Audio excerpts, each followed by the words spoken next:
Okay. Right, here we go. Okay, hello and welcome to this Bing Learning Restream. It's Friday. Happy Friday, everybody. My name's Tony from Bing Learning. I'm the MD at Bing Learning. And I am delighted to be joined today by Ben Smart, who leads our PGCert in Creative Teaching and Learning Design, and Robbie Torcutti, who recently joined Bing as a learning designer. Welcome both. Thank you, Tony. Ben, I'm sorry, I missed you with your screen, so I thought your screen was going to fit the screen, but that's fine. We'll work with what we've got.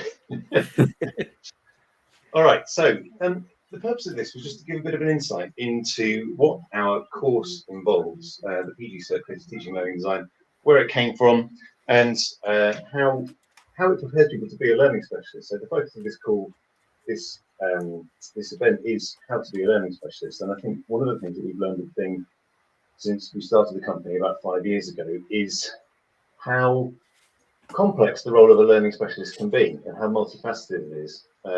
Just to give a bit of context, at Bing we build degree programs, apprenticeship programs, short courses, commercial learning products, all sorts of things.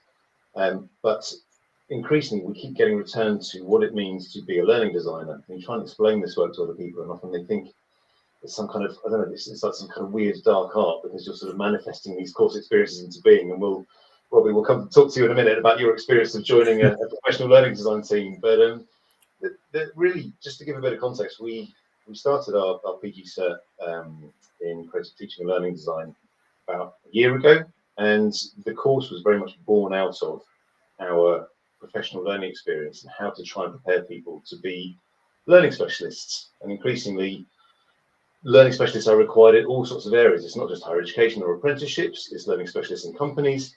And there has never been a greater need for learning. So, Robbie, let me come to you first. I mean, you've been a learning specialist in inverted commas for 2 weeks. Yes. Yeah. 2 weeks now.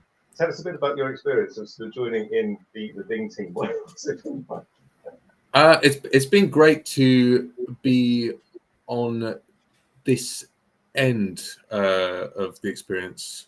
I think for the last 3 years, I'd been lecturing at university in HE and had been very much on the front line of sort of delivering content, but didn't have much involvement in writing it or why we were writing it in a certain way, and whether it was even the appropriate way. I think you'd often see things landing badly and think, if I had the authority to change something about that, or if I knew what to change about it, maybe things could go differently. And then I joined the PGCert last year, and it really opened my eyes, I think, to a different way of thinking about it, and how to reach people and sort of foster different sort of communities within the classroom, within the learning setting,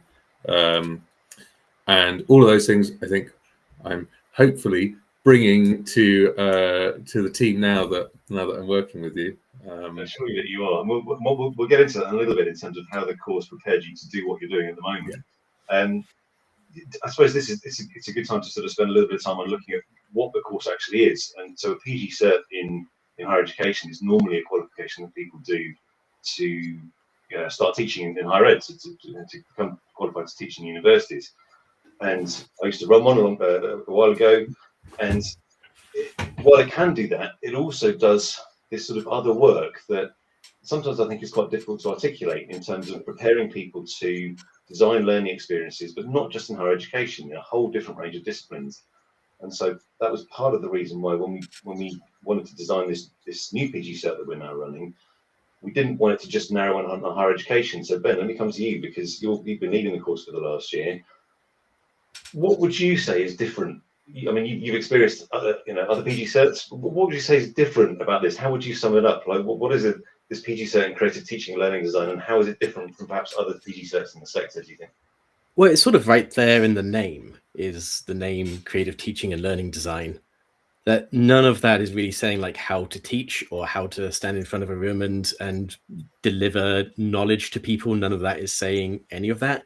It's this taking a big step backwards out of that role and looking at, okay, where are you in this sort of bigger landscape? Robbie was just talking about the sort of, you alluded to the sort of mysteries of being in that environment and thinking, how do you make decisions in this environment?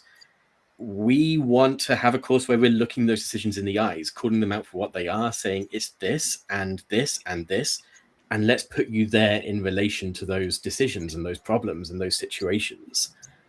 Often in the sort of like grand scheme thinking rather than the moment-to-moment teaching and learning, sort of being in the classroom. It's like, what can you do to prepare? What can you do to be ready for these situations? What can you do to design around them? What sort of considerations are there in that sort of bigger ecosystem? Thanks, Ben. And it's interesting that the name or the word design in the title, I think it's interesting. It's perhaps it's taken me a while to sort of realize the implications of that, because I'm not a designer by training. I'm a musician by training. I've ended up sort of running a learning design agency. So I've in many ways sort of fallen into this over the last sort of 10 years. And yet there's something interesting about the design work that we do as learning designers, and how that draws on different disciplines, but also how it informs different disciplines around design. And when we put the course together, it was very much based on what we call Ding's 6 pillars of teaching and learning design. Now, other pillars are available. You can sort of choose any kind of preferences you like, but we focused in on empathy, curriculum, inclusivity, facilitation, technology, and community, because we thought that they were the 6 main components of the good learning experience. But it starts with empathy. And I think, if you look at sort of design thinking and designing any kind of product or experience, whether it's a learning experience or an actual product, empathy is key. And I think, Robbie, comes to you with this because you've, in the last few weeks since joining the team, had the experience of having to design into a space that you're not teaching. You have that sort of weird thing. It's like, what, you want me to build this thing and not teach it? Yes. What are you feeling at the moment about empathy? How is empathy perhaps helping you do that? Well, I think that's a very good point, because when I had started before, when I was teaching, and you hear that word of empathy in this context, you always kind of think about empathizing with the learners about how they're going to learn.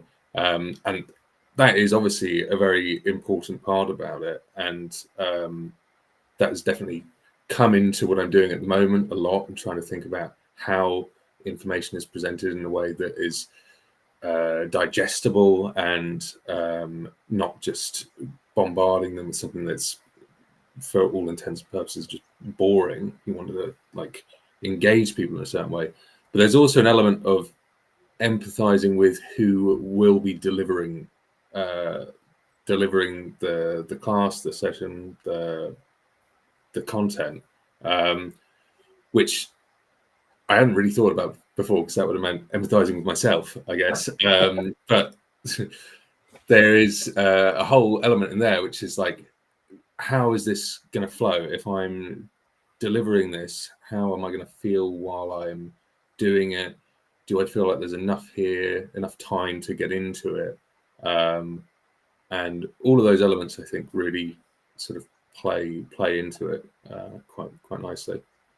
Thanks, Robbie. Yeah, and Ben, I mean, in your experience of working with people starting to learn about empathy, what are some of the things that you notice when that starts to happen, when they suddenly think, oh, hang on, they're starting to think of it differently? What does it look like? What's the role of empathy in sort of becoming an effective learning specialist? I think you'd be hard pressed to find an educator, like someone joining the course who hasn't practiced empathy. Like, it is a place, it's sort of like an environment that attracts very empathetic people. But I think what the course does is starts to show how that empathy can become useful. Like, what you can glean from taking an empathetic action, from empathizing with someone, and how that can influence a design decision. I think that what people don't intuit, people feel empathy intuitively. We're not going in and teaching you how to be empathetic. Hopefully, like, you have your level of empathy that you're coming in with. But what we are saying is that once you're there and once you've gleaned information, there is so much you can do with that, that it becomes an incredibly powerful tool that helps you make decisions. It helps you to design learning. It helps you to strategize an entire course. Like, if that's where you start, there are so many directions that you can go with it. Yeah, I think it's interesting, isn't it? Empathy can be on the one hand, you can sort of see it as this sort of big fluffy thing. It's like, oh, it's lovely. Let's think about how people feel. And it actually, in the world of learning design, it's quite a powerful tool, which is why it's sort of first in the learning designer's toolkit, because you can use it very much to open up a window into what this experience is. And as you said, Robbie, like who's delivering it as much as who's on the receiving end of it. And so yeah, and I think that's the overlap there with design is what makes this course different from a lot of PG certs out there, and also relevant to people working or coming in from non-teaching backgrounds. So if you're coming in from an L&D background, this sort of harnessing the power of empathy to really think about who your learners are, where they are, what they've known previously, and using that to build a product or an experience is absolutely integral. And then we come to curriculum. So curriculum deliberately second in the flow of these sort of 6 pillars, because once you empathize with learners, then the next thing is, well, what do they need to learn? And there's this really strong focus on learning outcomes. And Robbie, you probably thought when you were doing the course, you were like, wow, these guys bang on about learning outcomes a lot. And now you're actually designing learning products. What's been your, or how is your relationship with learning outcomes starting to change a little bit? Maybe maybe it isn't. I think that when I was doing the PG cert, I think I started to realize what made good learning outcomes, and I think before that point they'd seemed quite arbitrary to me and formulaic, and they all follow this sort of like develop knowledge in blank and something else. And I feel like at that point you can sort of push past it to an area where the learners don't actually know what it means for them. And in what was covered, I think we got to a place where we could actually design stuff that felt meaningful and felt a lot better than just learns how to do this or shows knowledge in this area, and then designing the curriculum around that. So I think that's quite a big shift. And I'd been used to, I suppose, only working with very bad outcomes before that. So it's, I guess, quite refreshing to come at it and evaluate outcomes about whether they feel valuable alongside what we covered. I think it's really interesting. You made a good point there around, you only ever used to working with bad ones, and I think often that's so often the case in not just in higher education or apprenticeships, but it's often people don't know how to ask for what they want, and often the learning outcome is the bit where you're asking for what you want. You want learners to be able to do this at the end, and so many people look at those and think, well, that's just a sentence, and yet the power within that sentence, that so much comes out of that in terms of the learning experience. I mean, Ben, your big part of what you do is teaching people how to make these learning outcomes more tangible. So again, what do you notice with people as they start to get a handle on these learning outcomes? What does that look like, and how does it start to feel for them, do you think? I think anyone who's sort of on the other side of seeing what they are and what they do might remember a time where learning outcomes were just one thing amongst this huge ocean of bureaucratic noise. So how were you ever to know that this was the important thing? And I think most educators, especially in higher education, are kind of thrown into that position and say, here's your classroom, teach, without seeing those systems, without seeing how they work together and how they correlate, and without knowing that the learning outcome, the way that it's written, is like the cornerstone, or it's the keystone of the bridge that keeps everything else in place. It's like having a mission statement that says, this is what is going on, this is what we're aiming towards. If everyone is facing that direction and moving in that direction, we're doing good. And if you don't know what that is and you haven't got a grasp on what that's supposed to be doing, then you'll have everyone going in all different directions and not too sure what the direction of travel is. Yeah, absolutely. It reminds me of Phil, my business partner. We did a restream recently where we talked about the role of the learning designer as sense making. And often it's the bit that doesn't get done. You just get given a brief and say, like, build this. And there's a bit before that bit, which is where the learning designer has to look at this thing and go, well, does anyone actually know what they're asking for and why? And often that you do the sense making bit, the exploring, and the learning outcomes is what falls out of that. And then that's where you go, oh, this is what you're asking for in terms of the course. And I think you've recently in the PGCert, you've introduced some more team collaborative activities. I think it's big pig packaging. I think That's right. one of the things. So I talked to us a little bit about that, because that's very much an idea of like taking people into a world that they're not familiar with and helping them know how to ask for what they want, or help the client ask for what they want, isn't it? What does that look like on the course? Yeah, without giving anything away for anyone who might be joining, I don't want to give you spoilers, but as part of Unit 2, you'll be working with a company, and it's a company who currently does one thing. They currently manufacture packaging for different products, and they have an opportunity to become a learning provider, and they don't know the steps that need to happen to get from A to B. You don't know the steps need to have to get from A to B. No one knows. And the challenge becomes, how do you understand this environment well enough? How do you understand what's going on around that environment? How do you understand the things that you can grasp, pull them together to create some kind of design brief and push that design brief in a direction, like actually create an outcome out of that? And as you sort of said, yes, sense making is a big part of it. Within the word design is having to swim through ambiguity. And that's what quite a lot of the projects throughout the PGCert do. There's a lot of dealing with, we're going to throw you into an ambiguous space. We don't know all the answers. All you have to do is get interested and just find these things that you want to attach together. Yeah, that's a key point that you mentioned, this idea of the company doesn't know, it has this opportunity to do something and it doesn't know what it wants to do. And I think this happens again and again when we work with clients. You get given a brief, the company comes to you going, well, we've got this thing, we think we need you in, and you get a really bad brief, and this, you sort of go, hang on a second, do you actually know what you want? Do you know what you're asking for? And often they don't. And I think, again, this is we often talk about learning designs both being upriver and downriver. Downriver, you build stuff, but there's also a very upriver part where you are doing a teaching role in a way. You're sort of teaching back into the client space to say, what is it what is it you want here? Let's take a moment before you ask us to do something for you. Can we ask you a bit more about what you're doing and why you're asking for this thing? And so there's this sort of dialogic relationship where you can get it to work, you end up with a much better brief that comes out of that. Correct. There's a strategic part of education that I don't think anyone really talks about, and that's what this course does. Is like starts to say, hey, let's talk about that bit, the strategic bit. Yeah, and that's a key point, isn't it? Because I think a lot of PGCerts teach you how to teach, but what we're trying to do with this course is teach you what else you can do with that skill.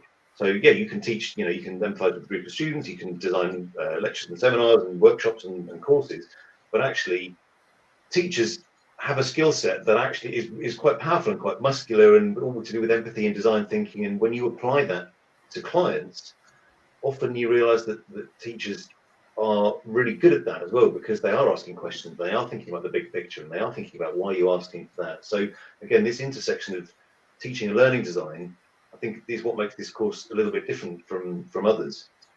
And the other thing that I think we also try and bring into it, and you've mentioned with the scenario there, is this idea of scenarios.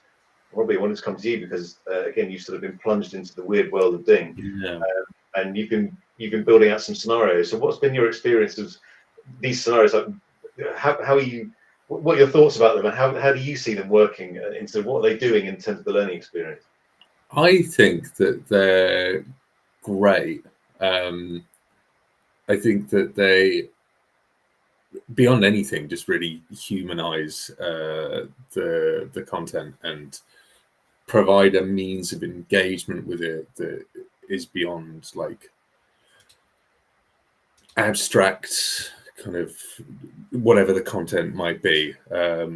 It's a real world scenario, and that becomes quite memorable and engaging, and lets you like follow along and gets stuck into it. And B, I think, is just more fun, and that is, I think, kind of undervalued. Something being fun. I think that there's something in that that makes people want to learn, and it's definitely something that I wished that I could have applied more after I learned about doing it that way. I think it's very refreshing. It's interesting, isn't it? Because I've been interested to watch your experience of starting to design some of these scenarios, and then sort of seeing you get quite into building fictional characters. On the one hand, people could look at that and go, "What's this? You're like, what are you building this scenario for? The content's over here," and yet actually, there's something really powerful going on, like you say, in terms of sense making, how the scenario makes sense of the content, how it makes it a bit more fun, and it's not just here's the content, we're just going to teach it to you. And I think this is the fourth pillar is facilitation. So on the one hand, when you sort of look at this word, you're like, what is facilitation? What's the role of facilitation in learning design? And it's exactly that. It's you're not just delivering content to people. You're trying to create something, an experience. You're facilitating that engagement in a different way, and sort of pulling on different strings and producing different activities, different ways into that content that enable learners to make sense of it. I think, Ben, this is sort of, I'd love to hear your thoughts on facilitation, because I think you are, it underpins everything that you do in terms of your approach to the course and the course design. But how do you take people on that journey, on the facilitation journey? How do you get them to go from thinking of teaching as I must tell people things to I must not tell people things? Like, how do you get people to go through that threshold? How do you get them there? I don't know the answer to that question, but it does happen. And I think it is creating like these situations where you change what you understand about learning. Crucially, understanding that learning happened well before teaching happened to us as a species. We have been learning much longer than we've been teaching. It's a lot more natural for us to learn than it is to teach. And we originally learned through exactly that, being in the scenarios that required us to learn, through being in the scenarios that we actually exercise that knowledge, and being in the situations where we see things happen in the world. Now, I never want to sort of say that the PGCert requires you to adopt a certain way of teaching. That's not the goal. We're never saying that you must sort of be like us. We don't want you to be like us. We want you to be like you. But we do want you to be open to all sorts of interpretations about how learning and teaching happen. There are lots and lots of theories that we go through to illustrate this, to show how it works and show the psychology behind all of this, which I get very nerdy and excited about, and I hope that other people around me do. I have no idea. And I think all of that stuff ends up building a picture. I think everybody will leave a different teacher or a different educator than how they started. I don't think they'll all leave to be the same kind of educator as each other, and that's kind of the goal. It's very much an enriching process, I think, when you see all these different ways that learning can happen. Yeah, I think that's an interesting point. This idea that people leave different, that they leave as a different person, and I think this is, I can't just say this is about RPG cert, but there is something about this body of knowledge where you are exploring your ability to create a learning experience for someone where you are confronted with your own underlying beliefs and values, and in some way then you are changed. And it is quite a powerful moment that you have to sort of handle quite carefully, because like you say, people come out of this course, if it's done its job, you leave a little bit of a different person, because you see people in a different way and you see learning in a different way, and then therefore you see teaching in a different way. And I mean, Robbie, I'd love to come to you on that, because like you say, you were teaching before this and you went through the PG cert and now you're designing learning. But I mean, how perhaps did the PG cert shift your view of what it means to teach more so than when you become a learning specialist? Like, how did it change your view of what teaching is and could be? I mean, don't know where to start with that question. I think, I mean, facilitation is something that was a huge part of that. Is that I sort of realized up to that point that I'd been teaching by showing and just asking people to follow along and kind of expecting them to be able to keep up and maybe connect the connect the dots themselves. I guess I always thought, look, there's a certain point you get to with a subject where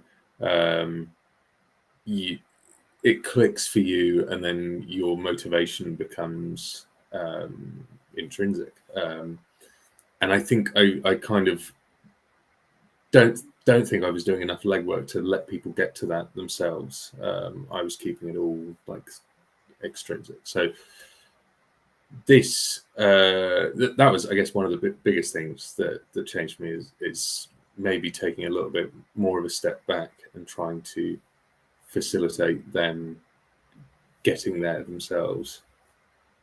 Yeah, I think that's really key. And I mean, I think anyone who's done a PGCert, if they've had a good experience, myself included, that's the journey that you go on. You go into it thinking that teaching is sort of showing, telling, demonstrating, explaining, and you come out of it realizing that done well, teaching is good preparation of a series of activities, and that the learners then do all the work within that space, and you're just guiding them. But it's a subtle but huge shift in where you place your emphasis as a learning specialist.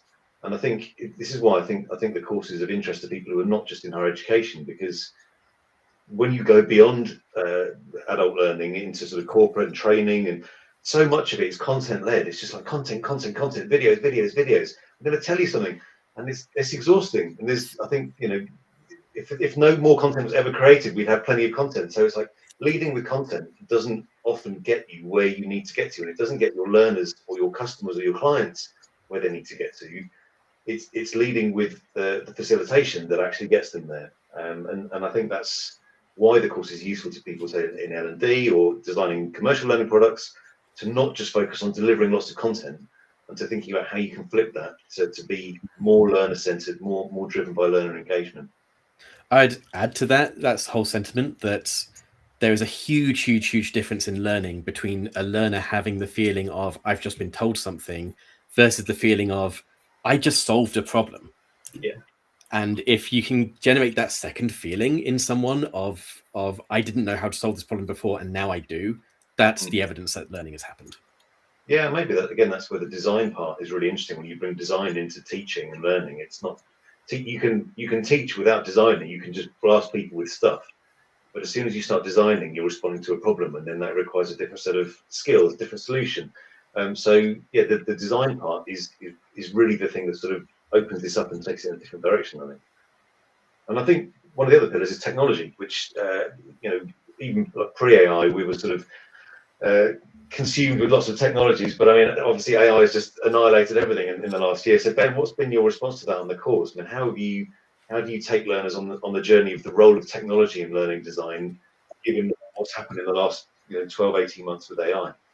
Well, this is coming up next week. So for anyone who is currently on the PGCert, this will be next week. And I'm excited. AI, technology, this whole thing. You have to stay firmly holding on to what actually matters here. I think that's the key lesson to take away. Technology is fun, it's exciting, it's radical, it changes things. The landscape of education is defined by technology. It falls out of technology. The internet changed it massively. The printing press changed it massively. It's looking like AI is making a big change, like it's certainly being disruptive. And we've adapted before, we can do it again. So we're looking a little bit at like, what are those adaptations? What does a good outcome look like after that adaptation has happened? But most importantly, what does it mean for you as an individual, your own judgments, your own adaptations as you watch the landscape change? Yeah, that's really interesting. I think most people are, or have been, looking over their shoulder for the last 12 months going like, is AI coming for me? And we've absolutely done the same in learning design, because on the one hand you could think, well, surely I can just ask for a course now, press go, and AI, there's my course. But I mean, Robbie, come to you on this, because you're at the sharp end at the moment building these courses using AI. What would you say? What are you doing that the AI isn't doing? Because I mean, it's clearly you can't just press go and get a course, can you? Like, what's your role in this process? Yeah, very, very far from that. I mean, it's in the way that it works, really, isn't it? That it's predictive, but teaching is maybe one of the most unpredictable things that you can do. You get into a classroom or in one of these environments and you have no idea how the session is going to go. You have a plan of how it's going to go, but you need to be adaptable. And I think that part of working with that kind of AI content is seeing where it's not recognized that something isn't linear, and humanizing that and thinking, where would this go? What would need to change? What would I need to be prepared for if it went this way? Are people going to even get there? Are they going to follow this line of thought that it's predicted? And it can be, it's useful. I think it definitely has its purposes, but that kind of level of unpredictability of humans and human nature is something that I think is very important, makes us still valuable. Yeah, I think that's right. It kind of comes right back to empathy, doesn't it? So you can ask for your course, you get your course out, and then the work starts. It's like, well, let's look at this 50 pages of information, and then use my human experience to go, is any of that going to land with these learners based on what I know about them? It all out. Yeah, exactly. Yeah, like what it might be completely wrong, or there might be a little bit of it. You think that's quite good. I could use that, or I could adapt that. But there is still a deeply human, empathetic sort of interpretive act going on, isn't there? When you get this stuff from AI, and it's like, great, now maybe go back in, give me another version of it, change it a little bit. But there's this sort of dialogue going on with AI, where as the learning designer, you're still very much having to figure out what would work in this context with these learners based on where they are in this program, and that's a deeply human task, isn't it? Yeah. There's something very valuable about having something wrong in front of you. That's very true.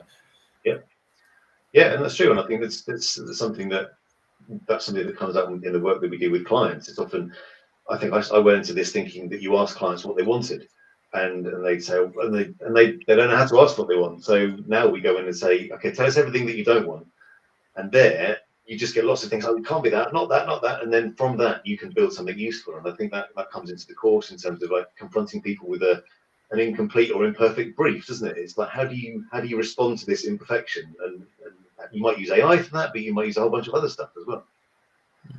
Right. So, okay. So for anyone watching this, or for anyone watching the recording, if people are considering looking at a PGCert as a way to develop themselves as learning specialists, this is an open question to both of you, really. What do you think? What do you think it is about the PGCert that really prepares you for the realities of working as a learning specialist? What do you think this course would give you that perhaps that you might not have already? Like, is it like sort of human attributes, technological attributes, the ability to work collaboratively, the ability to respond to briefs? What do you think is the most important thing that this course helps you or gives you to become a learning specialist, do you think? I mean, I have an idea that I don't know if it's something that either of you would say, but being on the course and seeing it's a very weird, almost meta thing, right? That you're learning how to teach from people who have designed a course on learning design. It's very meta, and I think that at least in my group, I imagine it happens quite a lot because of the nature of the people who get involved. But everyone was very open to learning, and I think we wound up having some, facilitated by you, some like really almost perfect discussions or classes or ways of interacting with content, and seeing how something could be different, like so different to anything that I'd done before, in terms of both learning and teaching, and thinking about how I could apply that, and then feeling the value in that myself as a learner again. I mean, that's something that's really powerful as well. You know, I mean, that's true for, I guess, any PG cert, is to put yourself back into a learner mindset.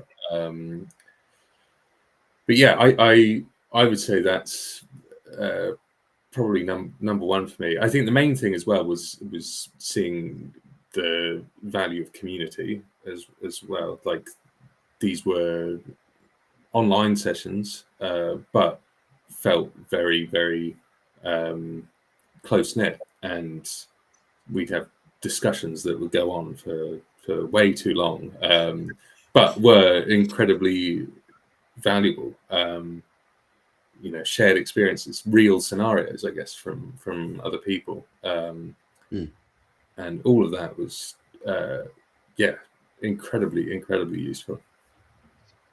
Thanks, Rory.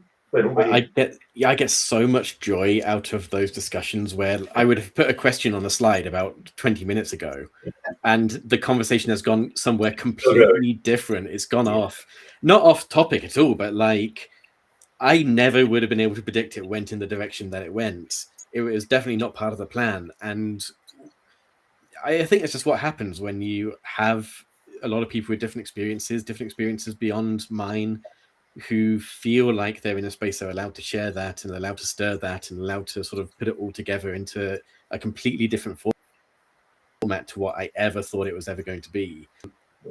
That's such a source of joy for me, is those moments when it was most sessions actually, but it was most weeks. It's great. Such a good time. That's a nice way. Thank you for you sort of brought it back to the final pillar, which is community, and this idea that I think some people look at that and they go, well, that's interesting. What's the role of community in this? And actually, we very much model that idea of the community as the curriculum. And so our job is to assemble a cohort of people who have diverse experiences and who can bring their own experience to bear on a brief or a given problem or a question on a slide. And out of all those participants, the learning happens. It's not out of us sort of imparting lots of content or knowledge. It's out of asking a good question and then facilitating a discussion around what that means in different contexts and everyone learning from each other. So, yeah, and the fact that happens online, I think I am really proud of that, because I think it does do a good job of showing what online learning can be in terms of its discursive nature and how you can move people a long way in a short space of time, as long as you've got this sort of good combination of these six pillars working hard for you. So. Yeah. The way I like to think about that is if you have in any session, you're probably going to understand about 20% of what is there. But if there's 6 of you that you can talk to, you're going to understand 120%. Yeah. Yeah, that's right. I think that's great. And within that, you get all those diverse perspectives, and then suddenly you've got 6 different views on a problem that you didn't have before. So, Rory, Ben, thanks so much. That's been really useful. And I hope anyone watching that's given you an insight into what this course is and why it's just a little bit different from other PG certs that might be out there, and how it really looks at the interplay, the intersection of teaching and learning design, and how that prepares you to both work in teaching and learning contexts, in higher ed, in apprenticeships, but also to use that skill set to go and do other work around building learning products in all sorts of areas. So, Robbie, Ben, thank you very much. And thank you very much for your time today. And anyone watching this, thank you for watching. Do check out the DING website for information about next enrolments on the cohorts. PG Cert starts every 6 months. And we are always open to conversations from people from all ranges, backgrounds, disciplines. Do get in touch. Always happy to have a chat. So thank you both very much, and have a great weekend.